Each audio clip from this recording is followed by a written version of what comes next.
Hello, my name is A.L. Kennedy and today I will be reading from Uncle Shawn and Bill and the Almost Entirely Unplanned Adventure, which is by me and illustrated by Gemma Correll.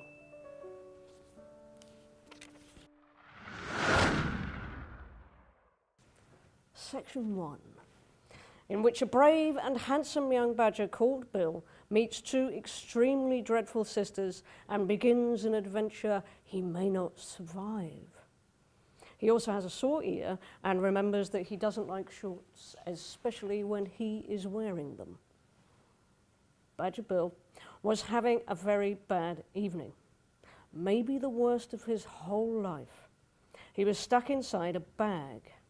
It was an extremely scratchy and horrible bag, and it smelled as if someone who was also a badger had been crying inside it a few days earlier and then maybe after that had been sick. Bill was small and young, but very clever, and he was able to guess that whoever had snatched him up when he wasn't expecting it and put him in a bag was now carrying him somewhere. He was being bounced and banged about with no care at all, so whoever was carrying him horribly in the horrible sack was probably a horrible person.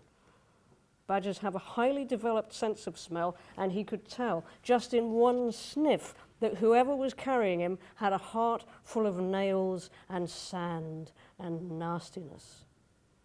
Bill guessed he was balanced over the horrible person's shoulder. Every now and then, what he thought might be their elbow banged him hard in the back of his neck, and he was definitely upside down. This all suggested that the horrible person and the horrible bag were heading for somewhere that would also turn out to be horrible. This made Bill worried. It would make anyone worried, even if they were clever and brave. Meanwhile, the big, horrible feet of the big, horrible person pounded onwards. Bill's whiskers were all bent, his ears were dented, and he felt miserable and bruised and very puzzled. But I was just out for a stroll, he thought to himself. I was going to pick some sage and make tea with it when I got home. Only then I turned left instead of right, and I got distracted by those squirrels talking about having seen some llamas. Everyone knows there aren't any llamas anywhere near here. Llamas come from South America, and we're in Scotland. And after I'd explained this for the 8th time, squirrels are so stupid, I couldn't quite remember where I wanted to go, and I sort of got lost. Bill was embarrassed that he'd got lost because he had always wanted to be a famous explorer when he was older. There were many great badger explorers. Horatio Badger, who canoed round the Himalayas, for example, or Matilda Badger, who ran with the buffalo on the Great Plains of America until she died of excitement at the age of 87. Bill was ashamed. I got a little bit lost, and then I thought I saw a weasel looking nastily at me from under a bush. It was just a weaselly shadow, but I ran away from it, and that made me get really lost. Which is often what happens when we're tired and aren't really sure where we are and then get scared as well.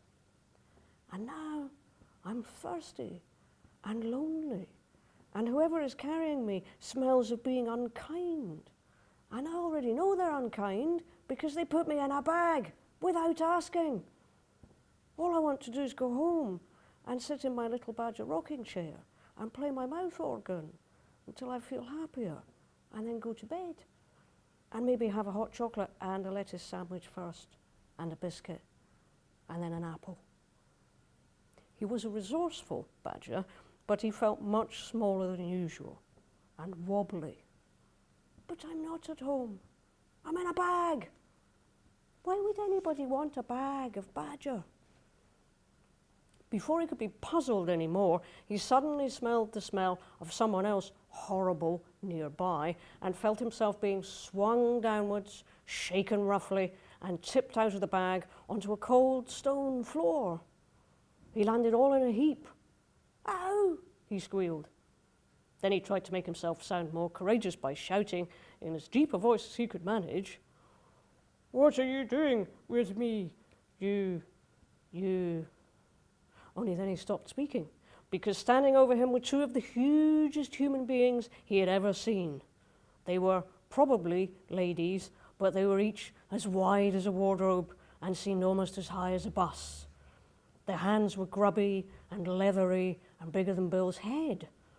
Both women seemed to have no necks, just as if someone had dumped their huge, meaty faces straight down onto the collars of their dirty pink cardigans.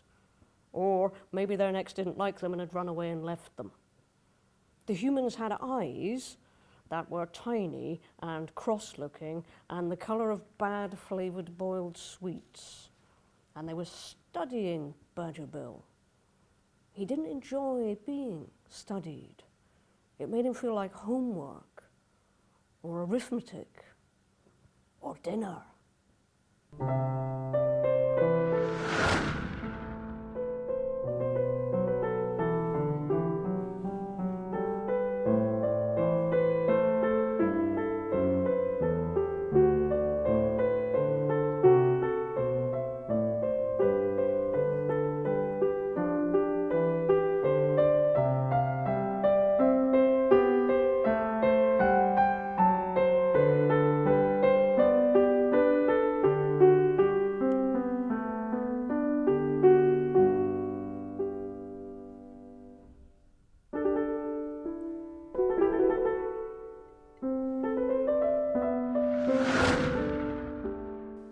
The woman with the meatiest head was wearing a yellow knitted hat with a purple flower in it, which didn't suit her.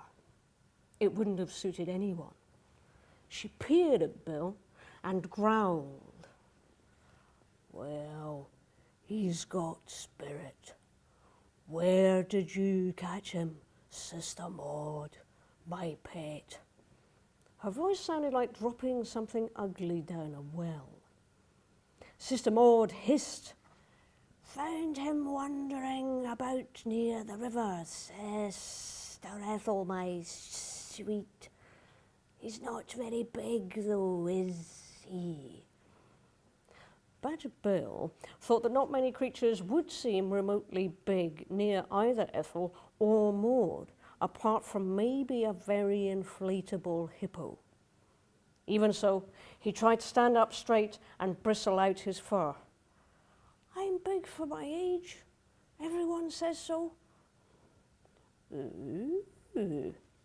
Maud gave an extremely unpleasant hoot, as if she'd recently swallowed an owl alive, which Badger Bill suspected might be likely. "It can talk. That's unusual in a badger."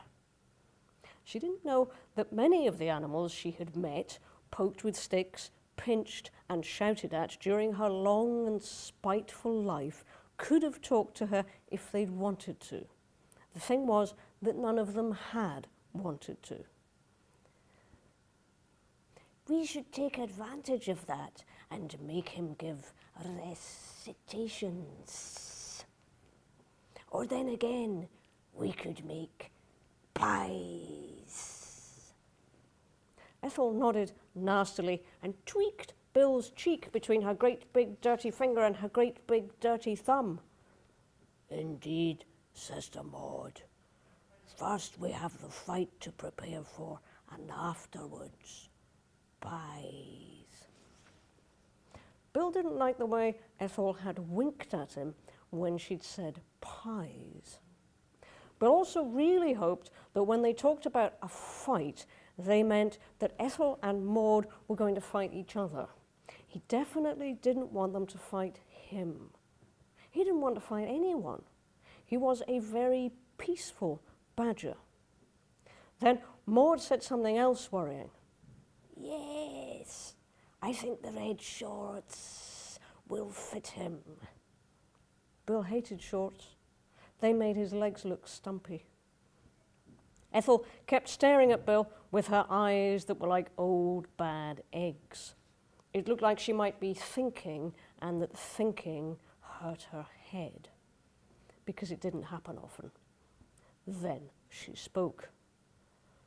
The red shorts with the white stripe and the red boots. No gloves, of course.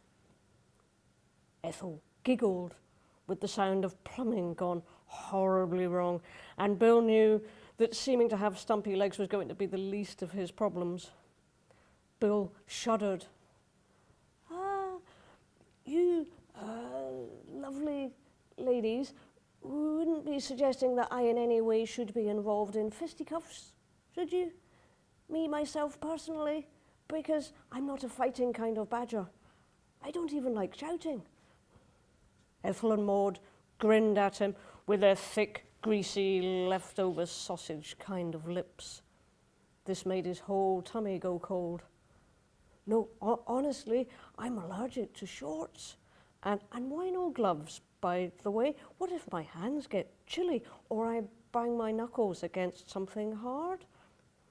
Badger Bill swallowed, and it felt as if he had a bit of unhappy sandwich stuck in his throat. Ethel sucked in air between her long brown teeth. Of course you'll be good at fighting, dearie. Battling Badger Bob. That's you. Bill.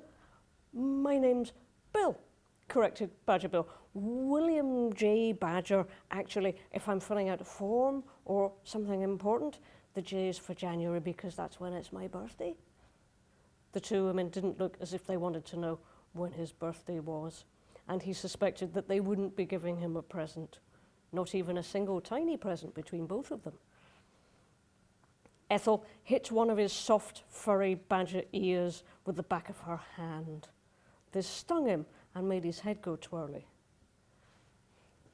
You'll be called Battling Badger Bob from now on, dearie, and don't you forget it.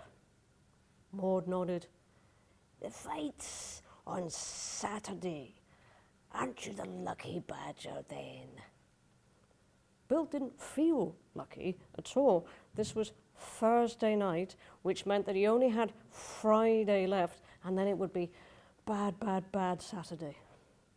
And he'd always liked Saturdays before this, so he thought it was a shame. Maud leaned close to Bill while she spoke. His whiskers twitched with nerves, and his sensitive nose tried to ignore her snaky breath, which smelled like drains and very, very old sardines. Come along now, she said, and she picked him up by his back legs and started to carry him off upside down, his head swinging about beside her knees. Time for bed. You'll need your rest. Don't worry, we'll help you with your training. Badger Bill felt the blood rushing to his ears, especially the stinging one, and tried not to let his nose brush against the stained hem of Maud's lime green corduroy skirt. Madam, this is undignified. I could just walk. Please, this is all a mistake, he shouted up at her. But she only said, Madam, Madam, indeed, who does he think he is? The Archbishop of Canterbury? And she chuckled, which produced a noise like wet hens running into each other, and then she swung him back and forth a little bit harder. Badger Bill thought of all the times in his life when he had sat up at night and worried himself about horrifying things that had never happened.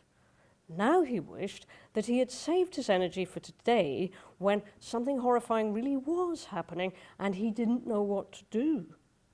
He was a shy badger and hadn't made many friends at school. Since then, he had kept himself to himself.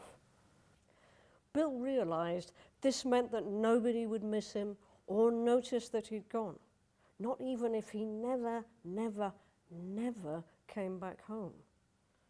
He needed rescuing, but he was the only person who knew it. Bill tried not to cry because he guessed that making handsome young badgers cry was one of Maud's favourite hobbies. For the first time ever, Badger Bill realised that he felt lonely in each of his paws and every one of his whiskers. and all the way into his heart, which was a good heart and full of good things. He folded his paws around his long badger nose and held tight and wished that he knew what to do and that someone would help him.